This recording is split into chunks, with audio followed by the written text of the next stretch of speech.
Hi everyone, I'm Caroline Crossley. I work for North Somerset Council's Refugee Resettlement team, and this year, in celebration of Refugee Week 2021, we are doing the Giant Doll's House project.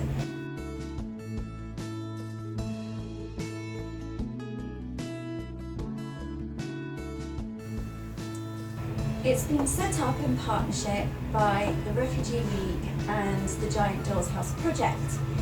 And what they want to do is use people's creativity to come together to make a doll's house or diorama which showcases perhaps maybe their time during the pandemic, what their home means to them.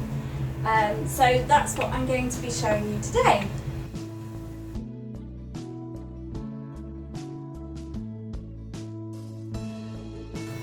So what I have here is all the things that I'm going to need to help make my doll's house. So my scissors, my glue stick, sellotape, double-sided tape, the shoebox itself. Then I've got some coloured felt tip pens. Some paints are also a really good idea. We've got things like cardboard tubes, bits of cereal packets and old food packets that you can cut up.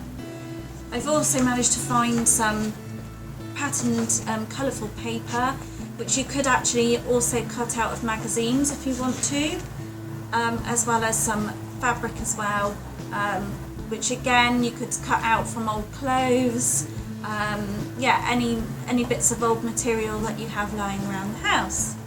So now I'm going to go through the process of how we make the doll's house, or also known as a diorama, because it can just be a single room. So this particular box is kind of attached at the top here, so I'm going to make this into a feature by gluing along here and make it into like a roof or perhaps like an attic room. So I've got some double-sided tape, which is really useful. So I'm just going to cut off my tape, stick it along the box there, do the same on the other side. So now we've got the inside of the box to decorate. So you could, if you wanted to, you could use your scissors to cut out some windows in the back. I think for me, I'm going to make this process a little bit quicker for today. So what I'm going to do is I'm going to cut out some squares using white paper. And these are going to become my windows in the background.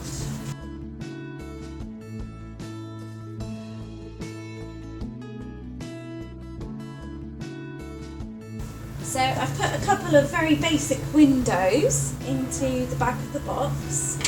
I think just to make it look a bit more cheerful, I'm going to cut some fabric.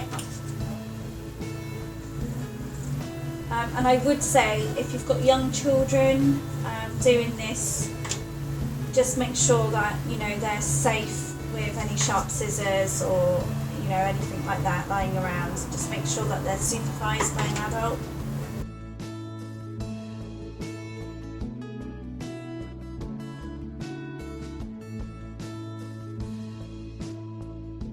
So now I'm going to try and do some flooring. Very luckily, I happen to have some pattern paper that actually looks like flooring already, which is really, really useful. So I'm just going to quickly measure up and see how much I need to cut off.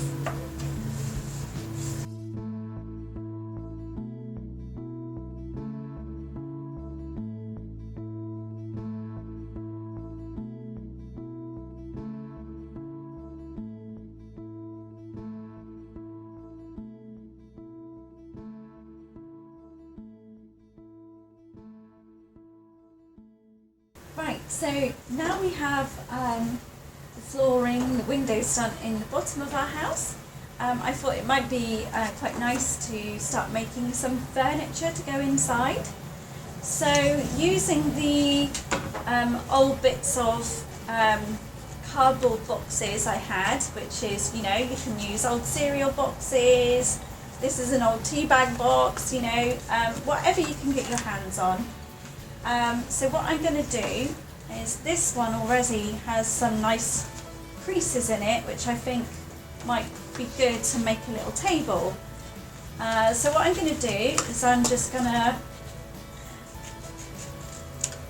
cut a small section of the box, and using this side that's plain rather than that side. I mean, if you wanted to use this side, you could just cover it in plain paper and then, you know, decorate it yourself. So I'm going to turn mine up this way, and I'm going to just bend the bottom pieces there so that I can stick it down easily.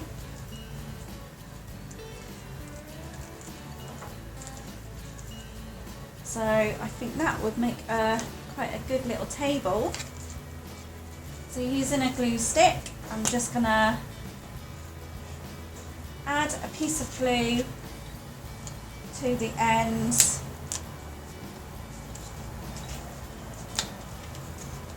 like that.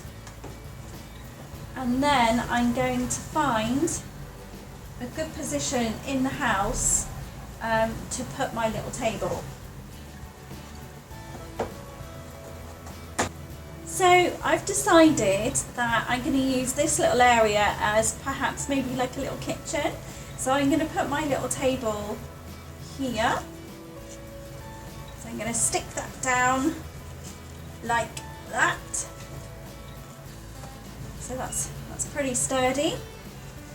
And then what I think this needs is perhaps a little seat for my people to sit down on.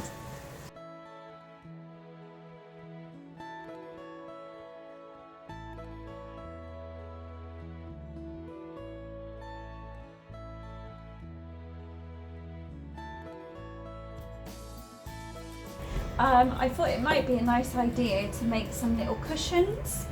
So using the same fabric that I did earlier, I'm just going to cut out a couple of little squares which we can place on there to make it look like a sofa. To add a bit of interest to the little table, I thought it might be nice to add a plate of food so people know that's where our little person who lives in the house is going to be doing all their eating. So grabbing a piece of plain paper, I'm just going to very roughly draw my plate, and then using my various coloured pens, I'm going to use some green. I'm going to make a few peas on the plate. I'm going to add a bit of yellow to be mashed potato, and we're going to have a piece of steak.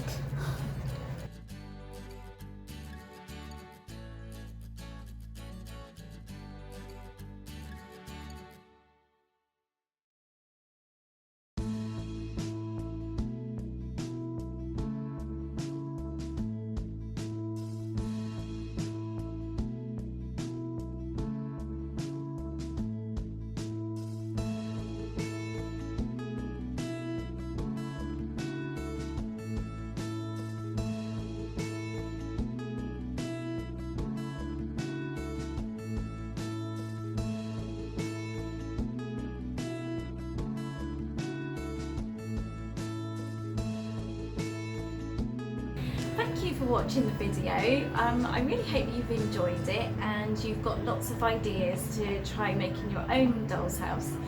When you're making your doll's house, be as creative as you like. Perhaps you'd like to think about what's going to be your house. What does it represent? Is it your own home, or perhaps it's somewhere that you would like to aspire or dream to be your future home? Perhaps it could be based on someone you know and their house and their home, or maybe a famous character or someone from a book. It really is really open-ended, and you can be as creative and as adventurous as you like. If you're interested in finding more out about Refugee Week and the refugee resettlement team at North Somerset Council, please get in contact with me. My email address is caroline.crossley@n-somerset.gov.uk, and I am more than happy to answer any questions. There are lots of different ways that you can help support a refugee family in North Somerset. That can either be by volunteering, or perhaps you're a landlord or you're thinking about renting out a property and you would like to help resettle a new family coming to the UK. Please get in touch, and thank you again for listening. Bye.